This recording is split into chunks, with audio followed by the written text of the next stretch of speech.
Кытай розасы. Бул гүл жазында гүлдөп баштайт, күзүндө гүлдөп бүтөт. Ошондой эле бул гүл жарыкты жактырып, суукту жактырбайт. Тамыры өтө сезимтал келет. Ошондуктан топурагын алмаштыраарда абайлап тамырын үзүп албай алмаштырыш керек. Кытай розасынын узундугу 300 сантиметрге чейин жетет. Бир айдын ичинде 15-20 сантиметр өсөт. Бул гүлдү кесүүдө баш жагынан жалбырагынын түйүнөн кесиш керек. Суу куюунун жолдору. Бул гүлгө өтө көп суу куюуга болбойт. Калан хое.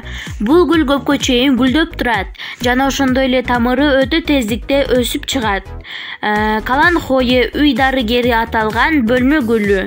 Анын жумшак жана ширелүү жалбырактары жаракаттарды, ириңди, жараларды, бышып кеткен жана ооруксунган ширеси тонзиллит, геморрит, стоматит ооруларды дарылоодо колдонулат.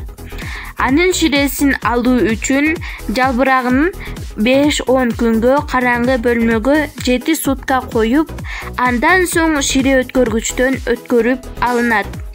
Калан хое майында дарылык касиеттери бар. Бул гүлдү өстүрүү абдан оңой, болгону көп суу куйбоо керек.